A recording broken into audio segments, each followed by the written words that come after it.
పరిణామాలు జరిగిన సంగతి మీ అందరికీ తెలుసు. యావత్ రాష్ట్రమే కాదు, దేశం మొత్తం కూడా మరి ఆ విగ్రహం గురించి మొత్తం కూడా టీవీలో అయితేనేమి సోషల్ మీడియా ద్వారా అన్నీ చూస్తూనే ఉన్నారు.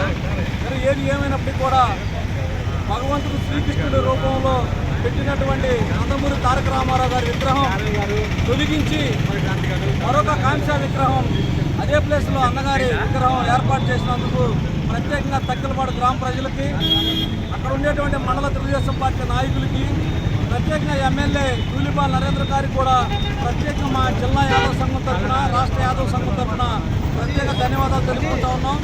మరి ఇప్పటి నుంచే కాదు, తెలంగాణ రాష్ట్రం నుంచి కానీ ఆంధ్రప్రదేశ్ రాష్ట్రం నుంచి కానీ ఈ సంఘటన జరిగిన కాడి నుంచి అటు యాదవ్ యూత్ అయితేనేమి, యాదవ్ మహిళలు అయితేనేమి, యావత్ భారతదేశం మొత్తం కూడా మరి సహకరించినందుకు యాదవ్ సోదరులందరూ కూడా ప్రత్యేక అభినందనలు తెలుపుతూ, ఏదైనా ఒక కుటుంబ సమస్య వచ్చినప్పుడు అందరూ కూర్చొని ఏ రకంగా పరిష్కరించుకుంటామో ఆ రకంగానే రాత్రి పరిష్కరించుకోవడం జరిగింది.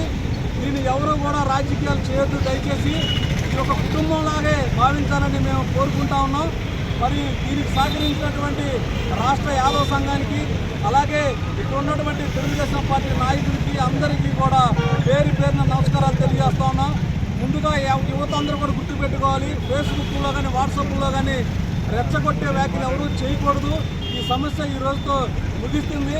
అన్న నందమూరి తారక రామారావు అంటే అందరూ కూడా అభిమానమే, ఆ అభిమానం ఎప్పటికీ తప్పదు.